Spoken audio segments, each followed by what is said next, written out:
Foi. Boa tarde, moçada. Tudo bem com vocês? Espero encontrá-los todos com saúde.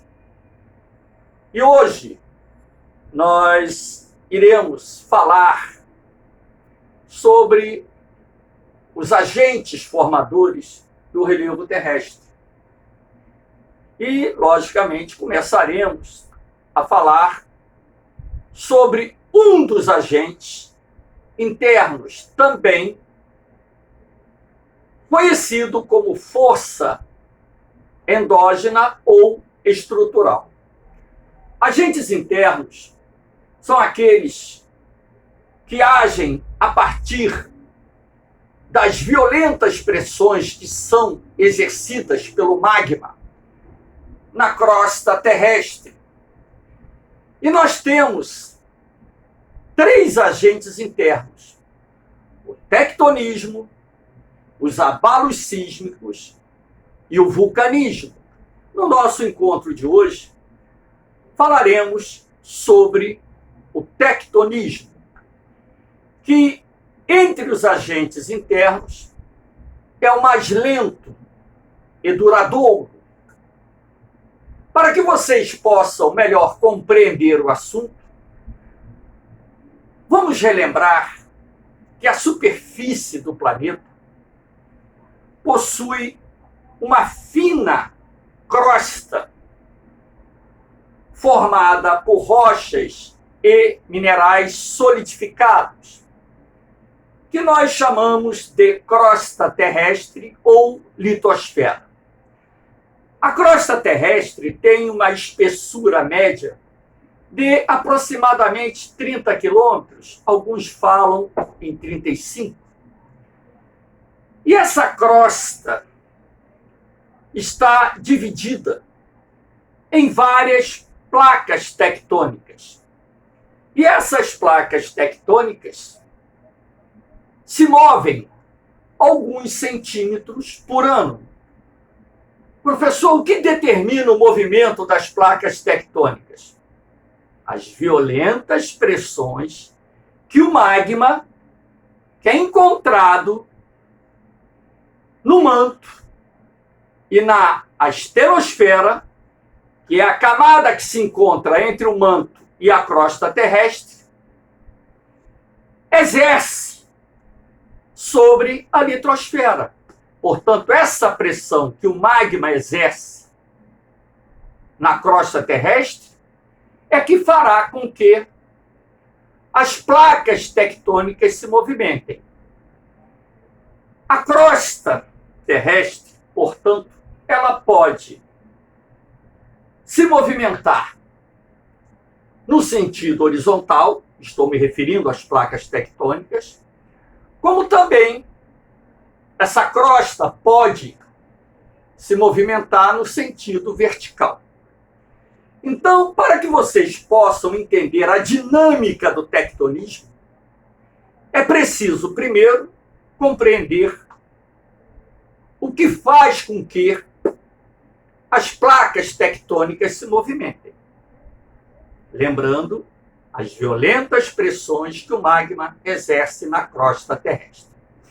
O movimento tectônico, ou o tectonismo, está dividido em 2 processos. Aqui nós temos um processo que nós chamamos de tectonismo de dobras. O tectonismo de dobras é responsável pela formação de importantes cadeias de montanhas existentes no nosso planeta. Mas como se forma um relevo tectônico de dobra? Nós temos aqui, através do desenho, 2 placas tectônicas se movimentando em sentido contrário. A placa A caminhando para a direita e a placa B se movimentando para a esquerda.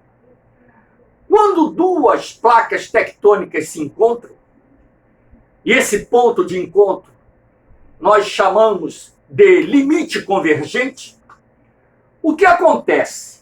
A placa de maior densidade, ela começa a penetrar na astenosfera. Ela vai afundando. E a placa de menor intensidade, olha a seta, vai sobrepor a placa de maior densidade. Então, para que vocês possam melhor entender, suponhamos que essa folha de papel represente a crosta terrestre. A mão direita representando a placa A mão esquerda representando a placa B. Repare que as duas mãos estão se movimentando em sentidos opostos. O que está acontecendo aqui com a folha de papel? Ela está se dobrando. Por que ela está se dobrando? Porque essa folha de papel possui plasticidade. As rochas sedimentares, por exemplo, possuem plasticidade. Isso quer dizer que, quando essas rochas são submetidas a violentas pressões horizontais, elas irão se dobrar, formando cadeias de montanhas. É através desse processo que as mais importantes cadeias de montanhas existentes na Terra se formaram. A parte mais elevada de um relevo tectônico de dobras nós chamamos de anticlinal. A parte mais baixa de um relevo tectônico de dobras nós chamamos de sinclinal. Esse ponto em que a placa A está mergulhando na astenosfera, nós chamamos de zona de subducção. Professor, o que acontecerá com essas rochas na medida em que elas penetram na astenosfera? Elas irão se fundir, se transformando em magma. Esse é o processo que culmina a formação de um relevo tectônico de dobras. Aqui nós temos alguns exemplos de dobramentos. Todas essas imagens foram retiradas da Wikipédia, portanto, org, podendo ser utilizadas para a apresentação. Aqui nós temos a Cordilheira do Himalaia, localizada no sul da Ásia. Essa cadeia de montanhas foi formada a partir do encontro da placa indo-australiana com a placa euroasiática.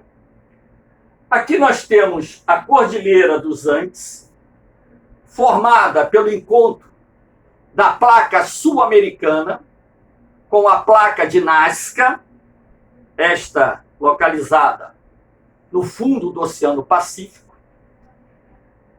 Aqui nós temos as Montanhas Rochosas, localizadas na América do Norte, pegando Estados Unidos, Canadá, formada há milhões de anos atrás, quando a placa norte-americana pressionou a placa do Pacífico. E aqui nós temos os Alpes, formados a partir do encontro da placa africana com a placa euroasiática. Lá no noroeste da África, por exemplo, existe a cadeia do Atlas, que se estende do Marrocos até a Tunísia. Esses exemplos nós chamamos de dobramentos modernos, ou seja, cadeias de montanhas que foram formadas recentemente. Ou seja, na era Cenozoica, há cerca de 65 milhões de anos. Aqui nós temos o relevo tectônico de falhas ou fraturas. Nesse caso, nós temos, pelas setas vocês podem perceber, as pressões verticais exercidas na crosta terrestre. O relevo tectônico de falhas ou fraturas se forma quando violentas pressões verticais superam a resistência das rochas e estas se partem, formando as falhas ou fraturas, que nada mais são do que essas linhas pretas verticais, separando esses blocos que se encontram no desenho. Então você pode perceber que, em alguns pontos, estruturas da crosta terrestre serão soerguidas, em outros pontos, estruturas da crosta terrestre irão afundar, se acomodar, no que nós chamamos de movimento isostático, que é o movimento de equilíbrio das massas que compõem a crosta terrestre. A parte mais elevada de um relevo tectônico de falhas ou fraturas, nós chamamos de host, e a parte mais baixa, nós chamamos de fossa tectônica ou graben. Aqui, na nossa região sudeste, nós temos, por exemplo, a Serra do Mar, que começa lá em Santa Catarina e vai até o norte do estado do Rio de Janeiro.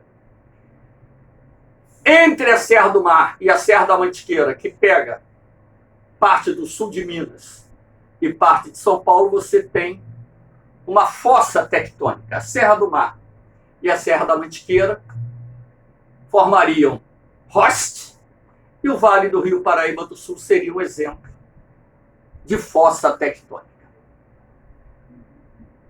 Aqui nós temos os limites das placas tectônicas. Existem 3 tipos de limites de placas tectônicas. O limite divergente, como vocês podem perceber no desenho, a placa A está indo para a esquerda, a placa B está indo para a direita. O que faz com que essas placas se afastem? A violenta pressão exercida pelo magma, que abriu uma passagem na crosta terrestre, e na medida em que o fluxo do material magmático emerge, ele irá deslocar para os lados essas 2 placas tectônicas. Professor, quer dizer que aqui no limite divergente nós encontramos vulcões ativos? Com certeza. É uma das áreas vulcânicas existentes em nosso planeta. E eu vou mostrar aqui uma outra imagem para elucidar bem o assunto. Repare os sentidos das 2 setas. Nós temos aqui o continente africano, aqui em cima o continente europeu, América do Sul, América Central, América do Norte. Repare essa faixa avermelhada, bem escura, é a dorsal do Atlântico, que na verdade é a maior cadeia de montanhas existente no planeta. Na medida em que a placa sul-americana, a placa da América do Norte ou norte-americana, a placa africana, a placa euroasiática, se movem em sentidos opostos, esse material magmático encontrado na atenosfera e no manto, ele emerge. E no transcurso de milhões de anos, tivemos aqui a construção de uma cadeia de montanhas, que em alguns pontos formam ilhas oceânicas. Inclusive as ilhas oceânicas brasileiras, o arquipélago de Fernando de Noronha, os Penedos de São Pedro e São Paulo, as ilhas de Trindade e Martim Vaz, estão dentro dessa estrutura da dorsal do Atlântico Sul. Um outro limite de placa é o convergente. Repare os sentidos das setas, indicando que as placas A e B estão se movimentando em sentidos opostos. E aqui nós temos o ponto de convergência das 2 placas tectônicas.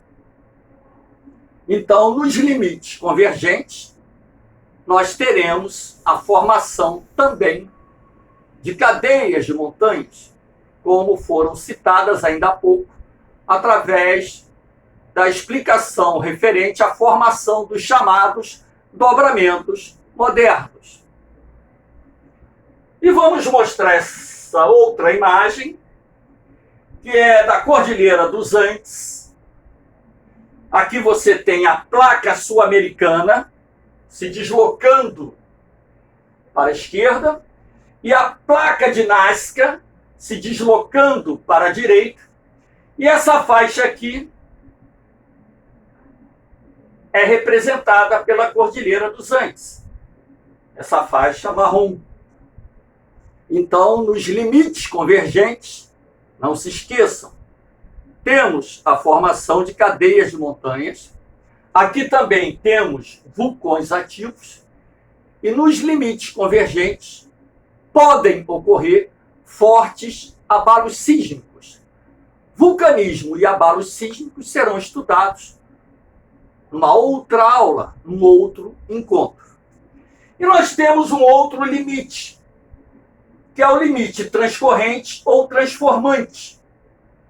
Repare que, nesse caso, as placas A e B, elas estão se movimentando nesses sentidos aqui, ó. Ou seja, uma placa está roçando na outra. Nessas áreas de limite transcorrente, também nós temos uma forte atividade sísmica, sendo, portanto, muito comum a ocorrência de fortes terremotos ou abalos sísmicos em área de limite transcorrente. E o principal exemplo citado nesse caso envolve a falha geológica de San Andreas, na América do Norte. Essa linha vermelha aqui representa a falha de San Andreas. Repare que a placa norte-americana ela está se movimentando nesse sentido e a placa do Pacífico está se movimentando no sentido oposto. Essa é a área sísmica mais ativa da América do Norte. A falha de San Andreas passa nas imediações de São Francisco, Los Angeles, San Diego, que são grandes cidades norte-americanas localizadas no oeste e que estão sujeitas à ocorrência de fortes abalos sísmicos. Então, moçada, eu finalizo essa aula sobre o tectonismo. Espero que vocês tenham gostado. Vou pedir a vocês que compartilhem o vídeo, que deem um like, que se inscrevam no sinal e divulguem o canal Geogênio, pois esse canal foi criado com o único objetivo: fornecer um suporte de conhecimento àqueles alunos que gostam de estudar e desejam passar nos concursos. Até o nosso próximo encontro, quando então irei falar da teoria, ou melhor dizendo, das teorias da deriva continental, tectônica de placas e também sobre os abalos sísmicos e vulcanismo. Valeu, moçada! Um forte abraço! Fui!